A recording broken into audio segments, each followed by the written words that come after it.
And we are back. Welcome to episode 4 of the S Stops here. I'm joined by my partner in crime, Zach Egolf, and we have Lisa Donchak back on the show, fresh back from South by Southwest. Woo! And it was your birthday yesterday, wasn't it? Yes, it was. Happy birthday! Thank you. I see on Google Plus you have now. Yeah, something like that. No, I'm 25. Okay. Really? I was going to go out and take pictures yesterday, but the clouds weren't epic enough, so I went for a run instead, which was excellent. Heck of a way to spend your birthday. You got a pretty nice looking cake on Google Plus. Yeah, let me show you guys the cake. And I will tell you how I took the picture of the cake as well, if you guys are curious. For those of you listening in, I believe this involves rainbows.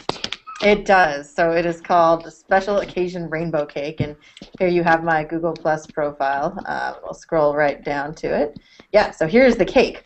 And my mom makes it for me every year. It is, again, called Special Occasion Rainbow Cake, and it is a bundt cake. And she does it by dividing the batter into 5 sections and then layering them into the bundt, and the bundt pan, I guess. And then she mails it to me, which is very cool. So I got it yesterday, and I took this picture on my phone.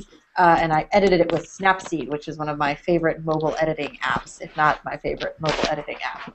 But it has a lot of the very basic photo editing functionality that you might be used to in things like Lightroom, such as, you can change the brightness, the contrast, the saturation, and you can even get a little more creative and add things like drama or the vintage effect, which I think has some sort of texture overlay. I didn't do that for this one. I kind of bumped up the saturation and the contrast to make it look slightly more rainbowy, but it does kind of look like this in real life, and is delicious. Nice. It does look delicious. All right, Zach, so I think we'll just get back started with my topic that I was going on a rant, and then... Yeah, so for everybody that wasn't around for our first attempt at tonight's show, Joe, you had mentioned earlier in the week that you were planning a revolution on your social media, something just kind of a passing comment that you made, but I thought it would definitely be an interesting topic, so why don't you talk a little bit about that? Sure. So this actually came about by a tweet that I saw by Eric Leslie, which was, what do you do to, make sure that your creative muscle doesn't go away, or, how do you stay creative? And I actually told him, because I think he was more trying to see if it was on social media, I told him, like, hey, you know what, honestly, I don't do anything on social media. I go outside. I turn off the computer. I put away my phone if I really want to be creative, just because there's just so much stuff coming in there. And that actually started percolating in my mind, because I've noticed that I follow a lot of photographers on Google Plus and on Facebook, and it's just, my feed now is just a deluge of photos, and it's usually not albums. It's usually not anything along those lines. It's just one photo after another, told by how they're taking it, and it's cool that they're doing that. But at the same time, it's almost, I'm getting like social media fatigue, not only from just the sheer amount of photos, but it's making me feel less creative. And maybe that's just because I can't get out there and do stuff, but I prefer to go where people aren't. I want to try stuff that people really aren't doing, plus project film, and even before that, time lapses, when not as many people are doing them, but people still do them. So while anything that I'm doing is not necessarily unique, it's just something along the lines of I'm feeling overloaded.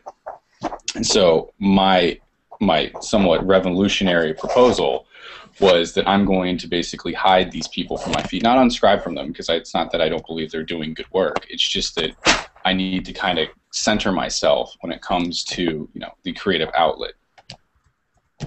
So I was curious what you guys thought about that.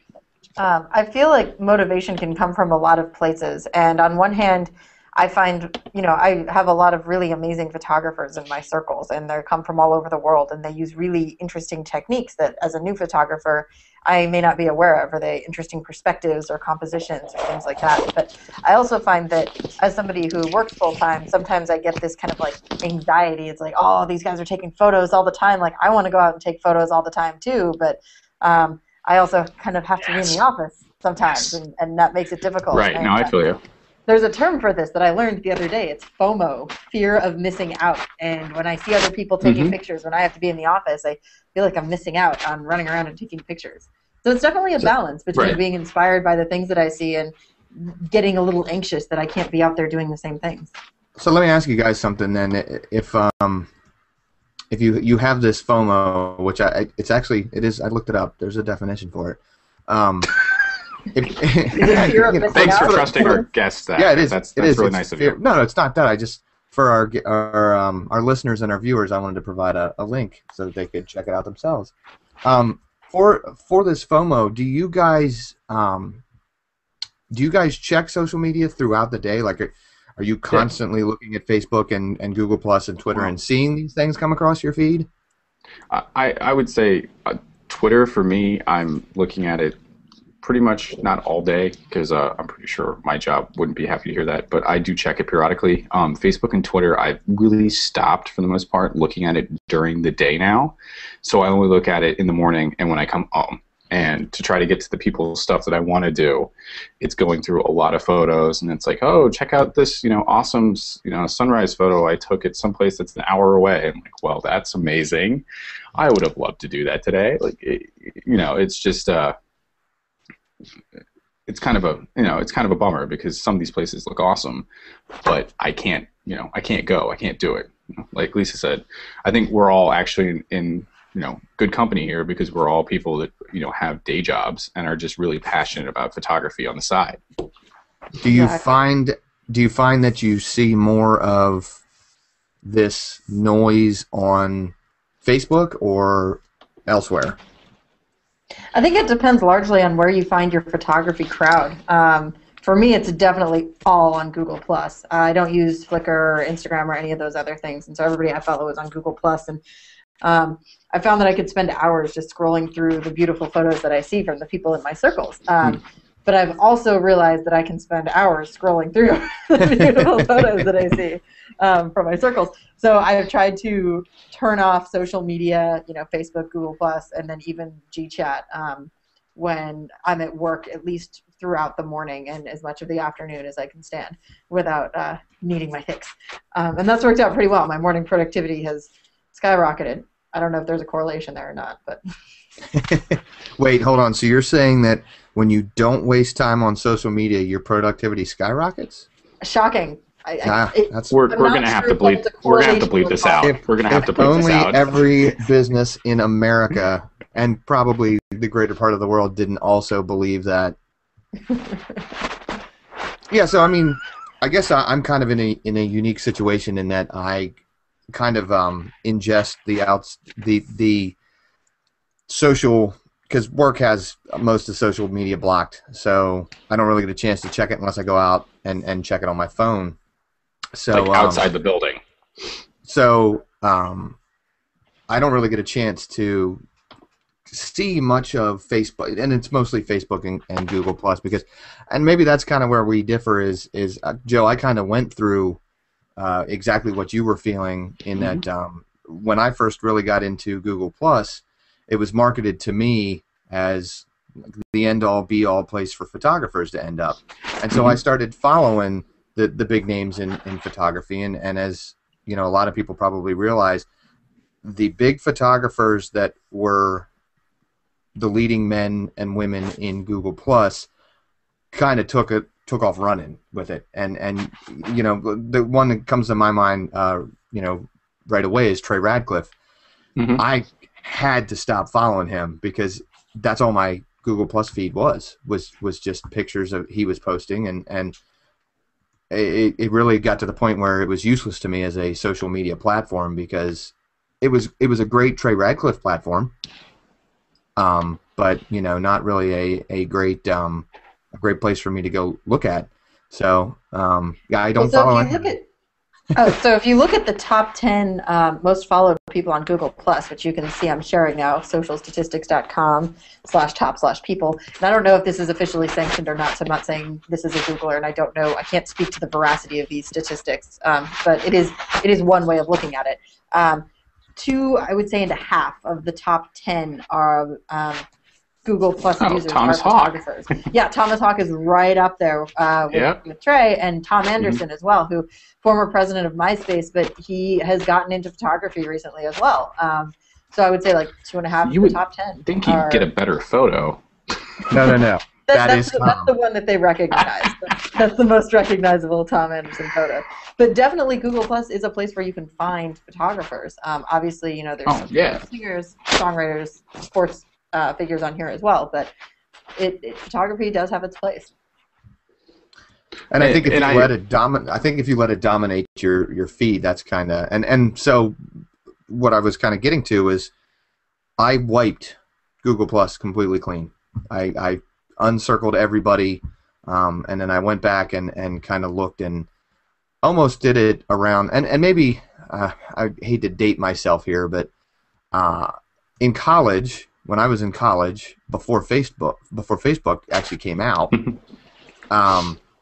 back in the day, Facebook was this great new tool to stay in touch with people that you were friends with or that you went to high school with, and so there wasn't this you know, companies weren't throwing themselves at you trying to get money from you, and businesses weren't trying to get you to like them, and you know, I'm guilty of this too. I throw my business page out there all the time. So my Facebook is made up of primarily two things, and it's people that I'm actually friends with, be it in person or from an online thing, and businesses that I've liked because I wanted to enter a contest that they were giving something away.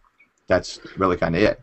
And so I kind of went back and modeled my Google Plus after that, and to an extent my Twitter as well, because there's so much noise out there, and it's really easy to kind of let that, especially with photography, because Google Plus is fantastic for displaying photos. I think, you know, we talked about that last week with Facebook marketing or getting ready to make changes that are definitely going to go after the presentation aspect of Google Plus.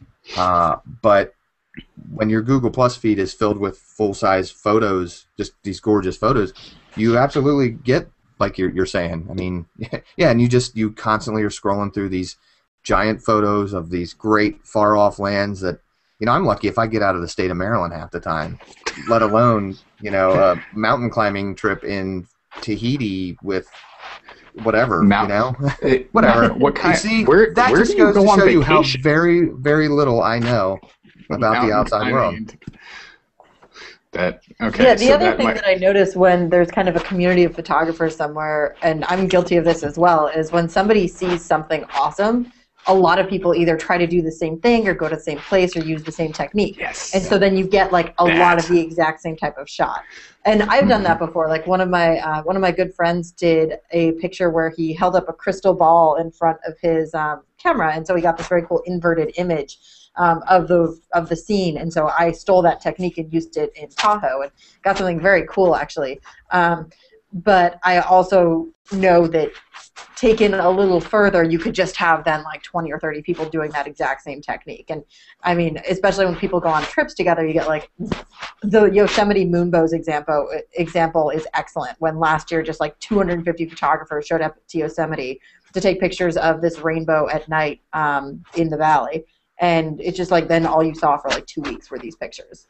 Well, I've seen that, Joe. I've seen that in pictures that you've taken, and it would probably be a good question for you, Lisa. When you, Joe, in your pictures, I've seen pictures that photos that you have taken of photographers taking photos. So meta, right? Yeah, it's like we did that at the Chinese New Year photo walk, where it was somebody taking a picture through a lens with a different camera of some, what was it? It was the fisheye lens, and then a camera behind it, and then a cell phone behind that, taking a picture of the camera, and then somebody else taking a picture of the whole setup.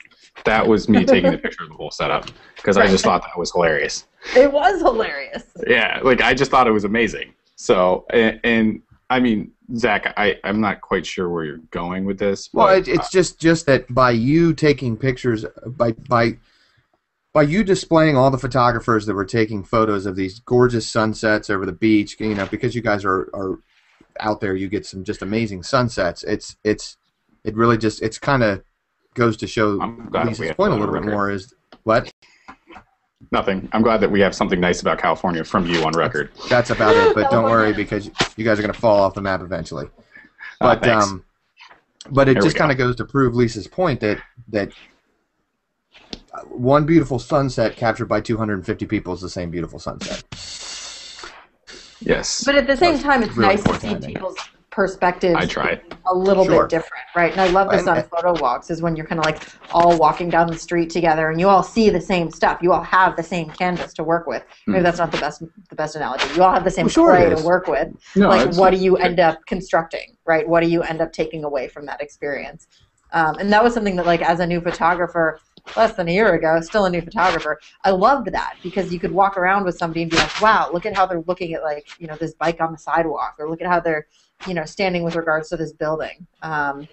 It's a good learning experience, even if later your social media all looks kind of the same in terms of location.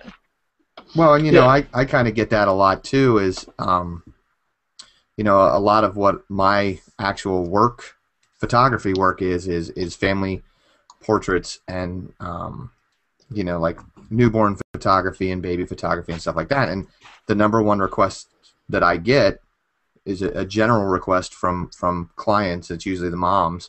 Is, are you on Pinterest? I pinned a bunch of photos. I would love it if you could take photos exactly like that. And you know, I do my best to give them what they want, but at what point in time does that become photographic plagiarism? Well, and it's interesting because I've talked to a couple of fairly prominent wedding photographers, and they get that sort of request all the time. It's like they will come to the table with very specific examples of a very specific style of photography that they're looking for. And these wedding photographers will effectively say, hey, you know, here is my body of work, here's my portfolio, this is the kind of work that you can expect from me, this is the style that I kind of represent, and if that's what you're looking for, like, great, let's do business together. But if you're looking for this specific style, like, you may want to go talk to that photographer who took that, because they'll probably be able to deliver that. Mm-hmm. And I very clearly lay that out in my contract. Is I'm going to shoot the way that I shoot. I'll do my best to accommodate what I can, but you know, I'm not going to do what the photographer down the street's going to shoot. I'm not going to shoot exactly like that, because that's compromise, and that's yeah. But Zach, to kind of go back a little bit, I would say that everybody, you know, even me shooting photographers at Photo Walk Alliance events, which I actually kind of like now because it is a slightly meta thing, because you can see a picture and then you can almost kind of see the process behind it, was also one of the reasons I would say that we started TPA was, hey, that's a really cool sunset. What's the best way to capture it? And you can just basically look over to either side of you and ask somebody, like, hey, how are you shooting that? And like the Chinese New Year was a good example, because as soon as it got dark, everybody was freaking out about ISO and shutter speed. And it's like, hey, are you rocking manual? I'm rocking manual right now because I can't get this shot without it being totally blurred. So I think that there is a value in that. And I guess that the issue that I'm having is a ton of photos out of any sort of contextual structure. Just a ton of photos doesn't really help me. But if it's within a context, like a photo walk or a place that I want to go when I'm searching or something like that, then I would say that that's something that I would be interested in. So, and you know, maybe this is coming across as a whiny rant or not, but it's just something where, I don't know, I want to feel like I'm creative and I'm not copying, I'm not plagiarizing somebody by constantly looking at a photo saying, oh, well, that's a really cool thing of Hawk Hill. I should probably go up there and take some pictures too. That's, screw Hawk Hill. I want to go find some place south of Santa Cruz that somebody's not at, take a bunch of pictures, and then, who knows? People might go there too. Maybe not. But well, and then for all of my snarkiness about the Moonbows event in Yosemite, it was actually incredible. And I showed up, I think I'd been like 1 or 2 months into photography, and I like had my camera and like some dopey little tripod, and I like set it up, and I was like ready to go, and I hadn't even thought about what settings I was going to use. And then somebody turned to me and they're like, "What ISO were you going to use?" And I was like, "What is ISO? Like what is that? Like how do I use it?" But then I, from talking to a couple of people around me, figured out how I could take a picture of what we were about to see, and probably without those people I would have ended up with like a lot of really awesome black squares or rectangles that wouldn't probably have looked that good. Right. So, Joe, I think kind of what we're saying is that I don't think you're alone in wanting to get rid of that, or at least hide it for a little while, maybe take a break from it. I don't blame you. I mean, thanks. Sorry, I had to. I had to. Man. It's all right. You can just edit it out later. Probably with half of my text too. No worries. So, well, I guess we'll go ahead then. We'll now that your pregame rant is over, we'll go ahead and we'll move into what you shooting. So, Joe, what are you shooting this week? What am I shooting this week? I actually. Or last week. What did you shoot since the last show? I told you about the birthday party I'm shooting, so I'm actually editing that on Caltrain rides to and from work, which is really fun because it moves a lot. So it's almost like a game of like, how can I whiten this person's teeth without totally having my brush go off in a direction? But besides that, this coming weekend on Saturday, we're having the Baker Beach TPA walk. So we'll actually be wandering around the batteries at Baker Beach and probably just totally contributing, now that I realize it, to what we were just complaining about. So it will be a really fun event if you are in the San Francisco area to come join us. It's on search for me, or it's on the Photo Walk Alliance page, and it's going to be a total blast. We have a huge turnout expected, and we're praying that the weather's good, but we'll be shooting up a storm this weekend. Fantastic. Lisa, what about you? I'm just trying to pull some stuff up here. As you guys know, I was at South by Southwest last week. And for those small, tiny conference, just tiny little conference, no big deal. Just in Austin, kind of middle of nowhere, not a huge thing. But it was actually fantastic. Sorry. Sorry, I interrupted. How many people showed up this year? Do you know? Oh, I don't actually know the answer to that. But what I do know is, so it started out as a music conference and then expanded to film and technology. And this year was, I think, the first year that the number of registrants for the interactive part, or aka the technology part, actually was more than either the film or the music, which is kind of cool for those of us who really are into the technology side of things. So let's see. Let me see if I can share a couple of photos from that really quickly. Sure, go for it. Trying to find those guys right now. I did wear Google Glass to that event, which was really fun. So I have a whole bunch of pictures from there. But the ones that I will share are from my DSLR. So here we go. So for those of you listening in, this is actually a live YouTube broadcast. So you can go to my YouTube channel, actually, where it is being recorded, and you can actually see these links if you're too lazy to click on them yourself on the show notes. Cool. Alrighty, so I'm going to go ahead and screen share right now. Boom. So one of my friends who is an ex-Googler, I'll give him a shout out, there he is right there, Kyle Schumacher, actually shared his apartment with several of us. And this was the view from his apartment. What I've learned is called the Frost Building, because I guess the top looks like frost. And this was just about an hour or so after sunrise, and the clouds were beautiful, and the colors were beautiful, and I did very little to this picture to actually get this effect, but it was fantastic. And then the second photo that I will share is Joe inviting me to a hangout. This one is from Trey Radcliffe's photo walk, actually, and this is 6th Street on Monday night, and you can see it is very, very full. And I used a 14mm lens, which is a very wide lens, and I HDR'd it. But I like this because it kind of captures the hustle and bustle of what was going on in the city at that time. And this is almost a couple of blocks away from where we ended. And so we kind of ended up being this very long centipede of a couple hundred people. But a very, very fun night. And then nuts. Yeah, ridiculous. And then as for me this week, I am very excited for the Saturday photo walk, which I will also be going to. And again, check it out, guys. You should join us. It's going to be great. So what about you, Zach? I'm going to ask if you're taking photos of any babies, not shooting babies, because that didn't really go over well last time. Actually, I am, yeah. I've got a 1-year-old birthday shoot on Saturday, and I'm actually lining up something really, really neat, but I can't talk about it, so I'm not going to. Intrigue, mystery. Yeah. It's really not that Are we going to find out about it on later shows? Because that would be like a really cool hook to have people actually come back. Yes, absolutely. Eventually. Okay. I don't know when. I'm still working out the details of that too. So, But that's Sweet. gonna be a lot of fun. Trying to think of what else I lining up a lot of stuff. It's just the first quarter of the year is really terrible for any kind of client work, just because especially on the East Coast, you can't really go outside and do anything.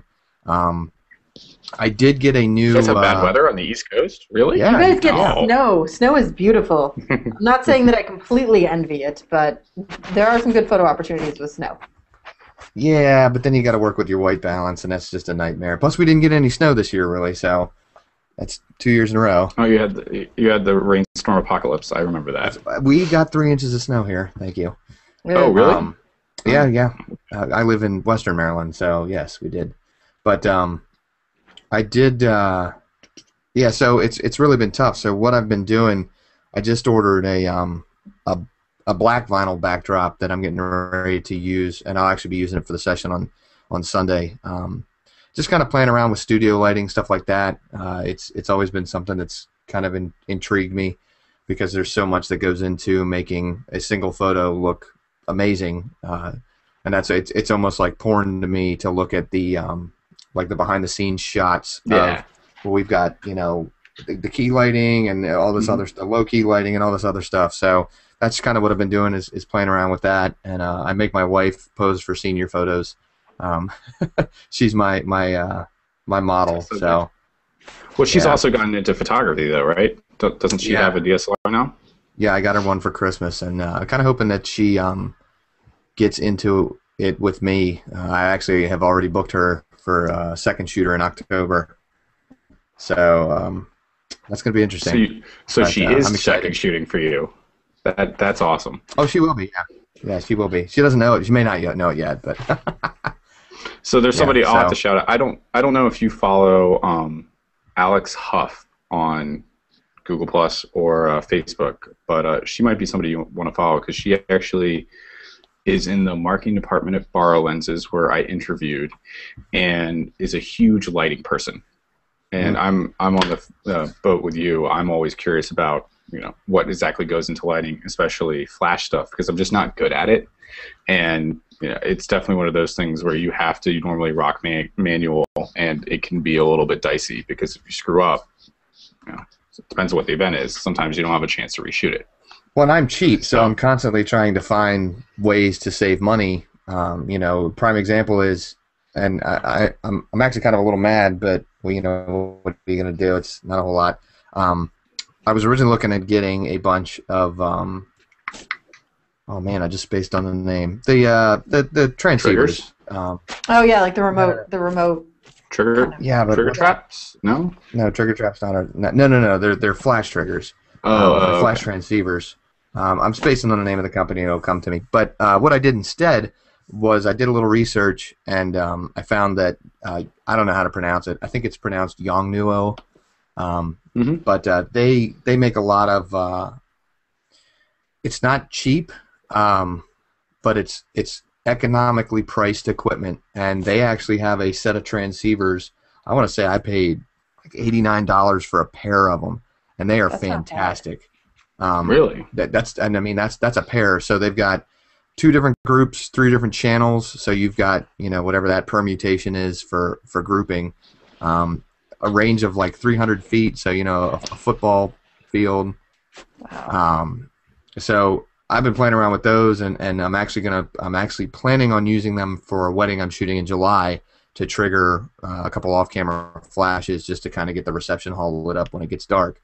So that's kind of one of the things that I do, and obviously I've talked about it before, but I'll say it again. I love Cowboy Studios stuff, because it may not be the best, like, toughest built. It's not built for tough, but it definitely gets the job done, and with enough tweaking and DIY, it's definitely something that it's fun. It's like MacGyvering photography. I mean, 3/4 of photography is being MacGyver anyways. So it's very true. And for the record, if there's anybody out there listening that can maybe bring us to a car shoot where they have those soft boxes that are the sizes of like tractor trailers, we are totally in. Because I've seen some of the behind the scenes stuff for some of the car shots they do in like warehouses, and it's just like my tongue falls out of my mouth because it just looks awesome, and the cost behind it is probably enormous. But Pocket Wizard, that's what I was thinking of. Pocket Wizard. So they actually just came out. Pocket Wizard just actually came out with the Plus X, and it's touted as the first Pocket Wizard under $100, which I kind of take a little bit. I have qualms with because it's $99 and that doesn't include shipping or tax, and it's one transceiver. Now it does work with their old stuff, which is kind of neat, and it's very, very basic in the fact that it does exactly what you need it to do and nothing else. So yeah, you know, I looked at. Sometimes you don't want the bells and whistles. Right, yeah, because look at something like the Pocket Wizard Plus 3s or whatever. There's 30 buttons on the back, and I have no idea what any of them do. So, and I'm not about to learn 4 months before a wedding. Right. Yeah, I've experimented very minimally with flashes. We have a studio on campus that somebody has put together, and so I've done a couple of people's. It's very cool. I've done a couple of people's headshots in there, and it's interesting because it's just a totally different way of thinking about photography. You just have a lot more control over the scene. But as some of you may know, I really like HDR photography and combining multiple exposures together. And I recently heard this excellent analogy that people who use flashes to light their picture are kind of artificially changing the lighting of a scene, right? Because they're bringing in external light. But then if you HDR something, you're also taking the light that's available and then artificially altering it in the processing side. So in a lot of ways, you know, you're still changing the reality of what's actually there. You're just doing it either before or after you take the picture. And that was obviously kind of like in defense of HDR, and as somebody who very much enjoys their HDR photography, I will probably, you know, spearhead this analogy a little bit further, but I thought that was a very interesting way of thinking about it. Now, when you do your HDR, do you do bracketing? Like, how do you do it? Are you just taking one photo and then just splitting out the raw, like copying the raw files and then tweaking it? Are you taking multiple photos? Yeah, so I do 5 brackets automatically, and I have a 5D Mark III Canon, so we'll automatically do the 5 for you. And I usually do +2 to -2 unless I'm in a place with a lot of contrast or I'm shooting directly into the sun, and then it might be something like 3 to -3 or something like that. But then, yeah, I use some tools. I use Nick's Software's HDR Effects Pro, which I can very much endorse. They do an excellent Jamie job. would love you right now. But anyway, it's a great tool. It combines any number of exposures. I sometimes only select 2 out of the 5 that I have taken, and sometimes 3, and sometimes all 5 of them, depending on kind of the quality of the exposures I got or the effect that I'm looking to get. And then you can play with kind of the dynamic range after you've combined them as a single photo. Yeah, I'm trying to think of the one that actually I use on my computer, and I think it's like HDR Darkroom Pro is the one that it's just some app that I found in the. Yeah, it's in the App Store. I have the same one. Yeah, and it's definitely nice. It definitely gets the job done. But yeah, I'm always curious about people that are doing HDR because I don't do enough of it, but I really enjoy it. So I don't know. I tried to do a bunch of it when I was over in Europe last year, and then my hard drive fell off my desk. So I have to see if I can recover those. Yeah, totally different story that I'm not going to get onto here. But anyway, so Zach, I think we have some news stuff that we probably want to pick Lisa's brain about before we go. So. What are the articles of the week? So I mean, really, there's not any bigger news, I don't think, than what Canon's getting ready to announce on Friday, which pretty much has already been spoiled for most of the greater internet. Been a long time coming. Been a long time coming, but they're getting ready to announce possibility of the Canon 70D, which is the successor to the 60D. And the EOS B, which I actually think is a little bit more interesting than the 70D, because 70D is really just iterative. It almost sounds like the EOS B is starting to go after the mirrorless market, which they've already done with the EOS M and failed miserably, in my personal opinion. Well, no, I mean, it's a great thing to put on an end of an 800mm lens. I mean, what else are you going to put on there? A real camera? Nah. But interestingly enough, it almost sounds like this is what might replace the Canon Rebel line. And if not replace it, it'll be sold side by side with it. And again, we're speaking about the EOS B. Best Buy actually leaked the information about it on their website, and then just decided to put it up for pre-order. But it's not a whole lot known about it quite yet. But you know, it's really kind of interesting to see. I actually had a good conversation. So give us the rundown. Like, why are people super psyched about it? So isn't it a smaller form factor? Yeah, so it's a smaller form factor than the Rebel series, but it's still got most of the punch that they do. Let me see here real quick. It's going to be. Ooh, that's a good question. Hold on, I don't think so. We don't know yet. I feel like it would be a lot more expensive. There's a lot of it's speculation right now. They do know that it's probably going to be 18 megapixel, $800 price tag. Optical viewfinder and a pop-up flash, which kind of makes people think that it's replacing the Rebel line. But I mean, really, I think not so much specs, but this really speaks to more so. I think Canon, and I talked about this on Twitter with a couple of people this week. I really think Canon and Nikon are starting to feel the pressure coming from Olympus and you know, the guys that it's actually kind of funny. It's the companies that Canon and Nikon pretty much dethroned when the digital SLR market came around. Are now coming back full force with these mirrorless tiny cameras, and really all it's going to take is, in my opinion, all it's going to take is for Joe Client to stop thinking that a giant digital SLR means professional photographer, and then it's going to be the Wild West.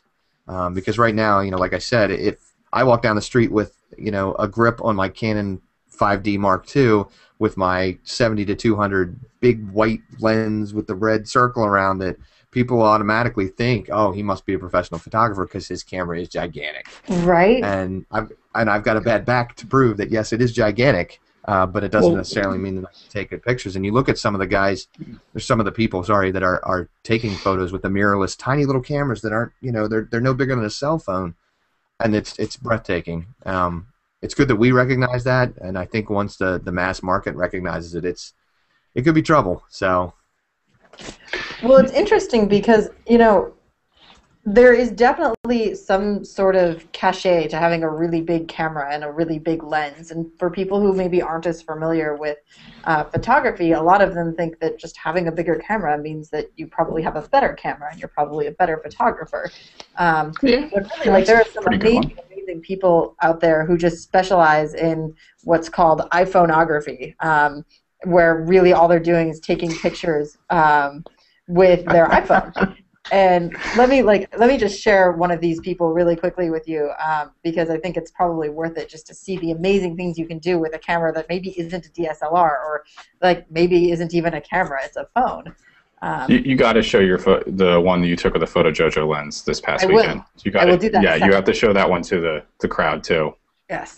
So this is Michael Sutton, and I really encourage you guys to circle him because he is an awesome photographer, and he lives in Australia. And every single day he posts a picture that he takes at sunrise from the beach in Australia. And he takes it with his iPhone. And he does a little bit of processing, but a lot of this is just kind of what it is.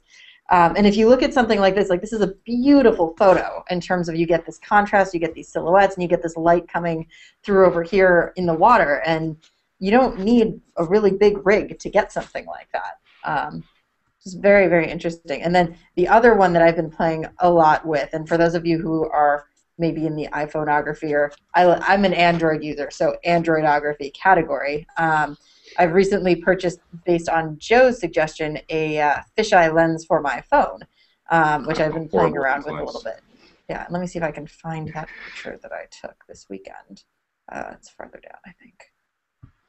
Bear with me. Yeah, I'm a horrible influence, and I will take responsibility for it. Or an excellent influence. All right, here we go.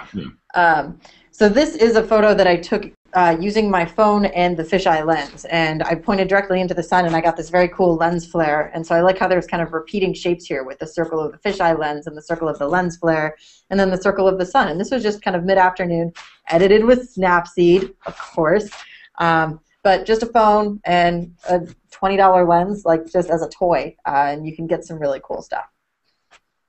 Look like an eyeball. Yeah, Zach likes to give me crap about taking too many photos with my fisheye lens because that's usually attached to the camera or my phone that I'm wandering around with. So maybe not enough pictures with it. Yeah, I don't know. Maybe I need to do some more just to get under his skin a little bit more. Hey, remember the discussion we had at the beginning of the show? No. I've got you no like problem California? Was that the one? I've got no problem unfollowing you. Oh, thanks. I'm surprised you haven't unfollowed me already. Really, just really kind of get back on track here. Techno Buffalo. I've never heard of that website in my entire life. But, Techno Buffalo. To me. Where are we getting these sources? Petapixel did actually end up coming out. The specs on the EOS B were leaked, and it is all but replacing the Rebel line, especially when you consider that its European name is the KISS X7. Which, if you know anything about the Rebel line, it's actually the KISS line. So they're saying it's going to come with an 18 to 55 3556 IS kit lens, just like the Rebel line. It's going to be an 18 megapixel Digec 5 processor, 4 frames per second continuous shooting, an ISO range of 100 to 25,600. Wow! Come on, really? Yeah. Yeah. That's ridiculous. So. That's kind of where the mirrorless seem to be really killing it.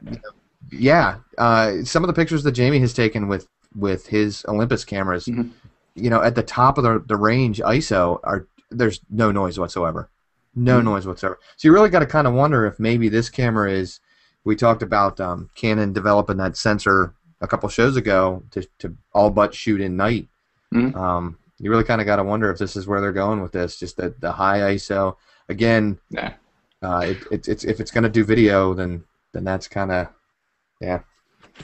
We'll probably have to table this one until next week. But I did a lot of research recently on camera companies when I was job searching, and I have a very interesting theory to actually talk about how Canon and Nikon are trying to combat these guys in terms of sensor production. They have to. Yeah, but the funny thing is it's not cut and dry, and I don't want to go into it now because I will definitely run way over time-wise, and I don't want to. But we'll talk about it next week if anybody wants to tune in that's listening now. But it should be a good one.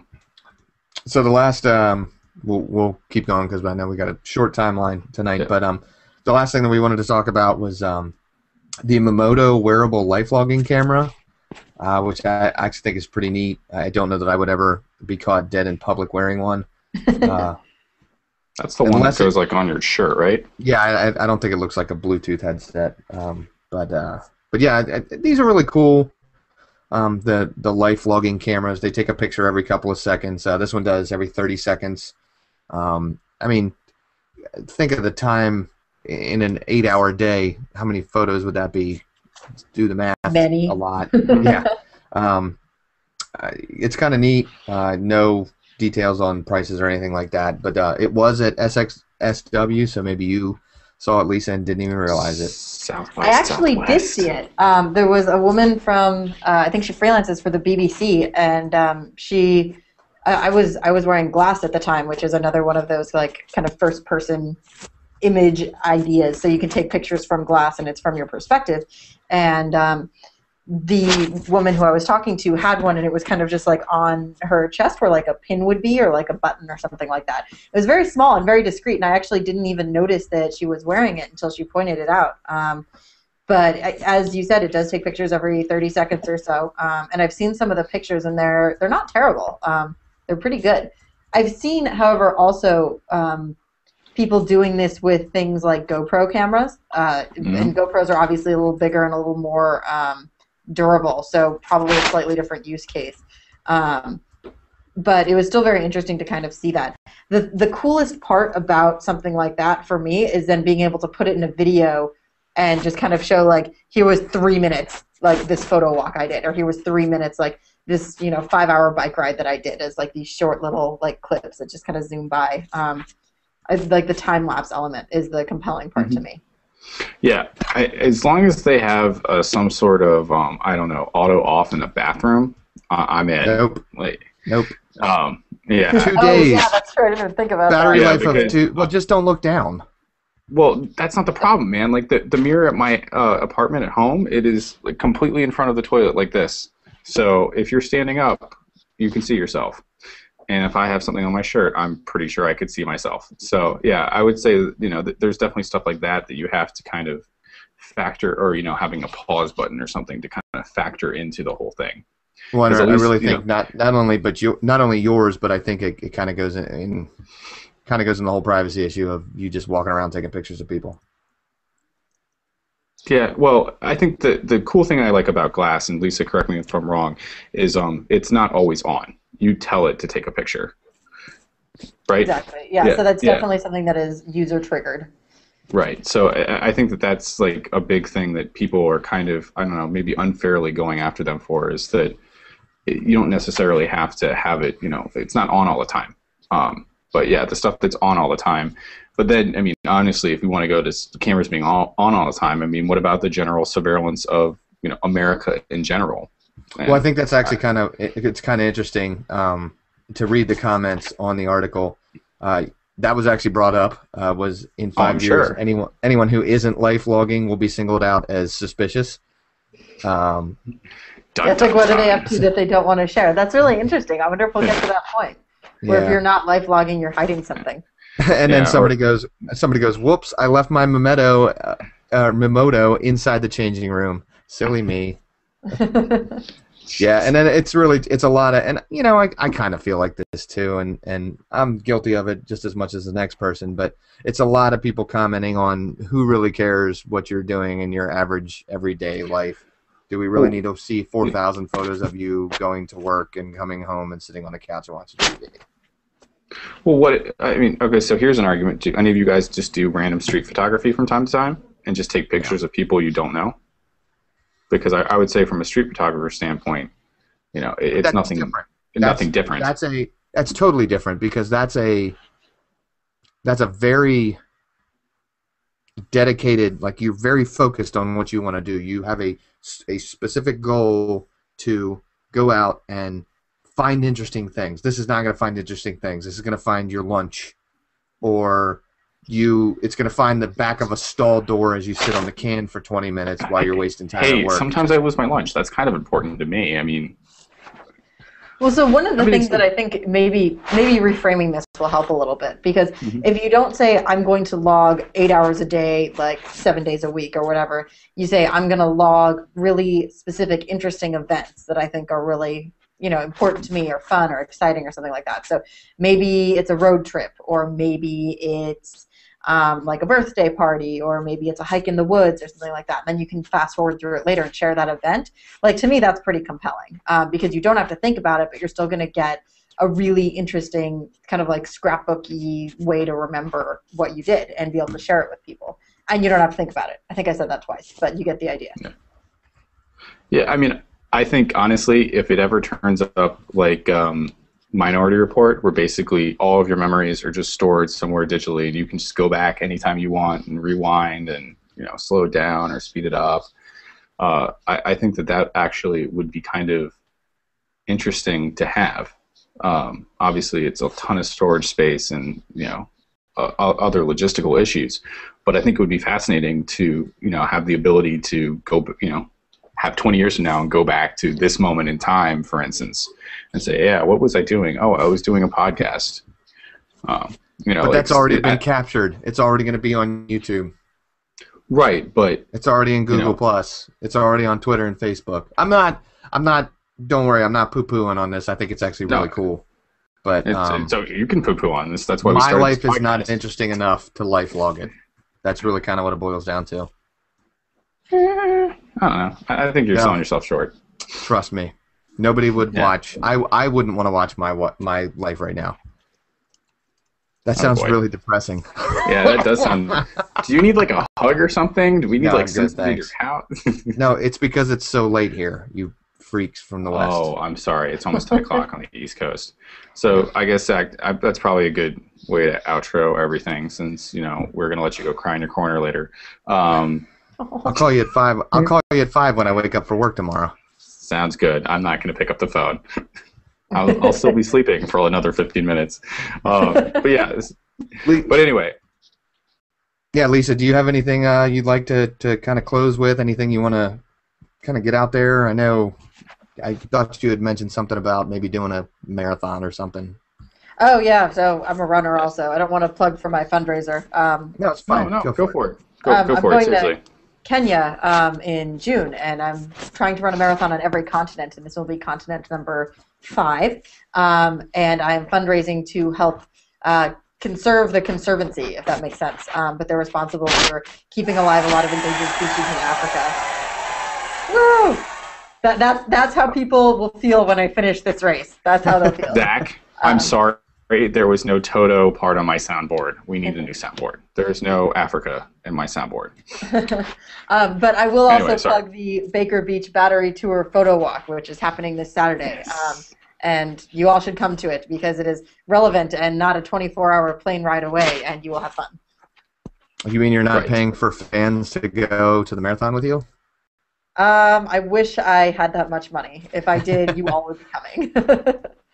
I was about to say, I was like, who's going to cover it from, not your perspective, but who's going to take pictures of you at the finish line? Oh, my dad and I are going together. So he and I will be spending 2.5 weeks there, and he also likes taking pictures, although he shoots Nikon. But I think we can still get along. Disown him. What's the thing when you what's the thing when you declare yourself away from your parents? Running Ooh, away from Stumper. home as a 12-year-old? No, Yeah, no, the that Olsen is the twins did it, Stumper. didn't they? No, not emancipation. It's Yes, that's exactly what it is. Is it emancipation? Yep, emancipate yourself from your parents, or at least from your dad. I don't know. I Oh, think well, it's fun to have a fellow I- photographer to run around with, so I'm not complaining too much. You should strap a GoPro to your head. That's just my personal, non-professional opinion, but I think it If would you be provide me with a GoPro, I will do it. cool. I don't know if I can do that, but it'd be nice. But yes, anyway, so Lisa is definitely fundraising money, so please donate to her. Yeah, we'll throw that link. We'll throw that link in the show notes. Yeah, too. because So. she's nice, and she came back on our show another time, so we want her to keep coming back. So if people donate, the odds of her coming back are probably higher if I had to guess. So yes, definitely, help her support or get chased by lions or tigers or bears. I'm not exactly. That would sure be a what's great on. marathon. It's pretty much what it is. I Joe, do wish you have the best of any luck. closing remarks? Nope. Lisa took care of it for me, so I'm all good. This Okay, Saturday, 10 o'clock. It's on the profile. If you have any questions, feel free to reach out to me online. We'll definitely share it. But it'll be a lot of fun. Bring your tripods if you have them. Yeah. And from last week's show, there is still about 24 hours left to sign up to try and win a pass invite. Your odds are pretty good so far. It's either going to be you or the one other person that has signed up for it. So make sure you head on over. All people are eligible except for me. Hint, hint, Lisa. Yes. I would say hint, hint, Joe, but he's the other person that signed up. Really, dude? Come on. Yeah, really. Yeah, and on my I own thought this was personal- supposed to be anonymous. No, it's not anonymous. You can see who signed up right in the widget. Yeah, you kind of gave yourself away when you did that. And also for my personal website, I'll be giving away, or I am giving away, one of 5 or 6, I can't remember, different Who rags. If you watch Survivor, they're actually pretty much kind of like the buffs, which are really, really neat. So both of those links will be in the show notes, as well as on Facebook pages and all that stuff. So I don't have anything else. I guess we'll go ahead and close out the show unless anybody else has anything. Sounds good All to right, me. So thanks for tuning in and listening this week. If you enjoyed the show, make sure you tell your friends. subscribe to the show, and if you really feel generous, you can give us a thumbs up if you're watching us on YouTube, or you can rate and review the show in iTunes. We'd like to thank Lisa for coming back again. Hopefully she would join us for a future show or future shows. And for everybody listening and watching, we hope you'll join us again next week. So for Joe, for Lisa, and for myself, thanks for listening to the F Stops Here podcast.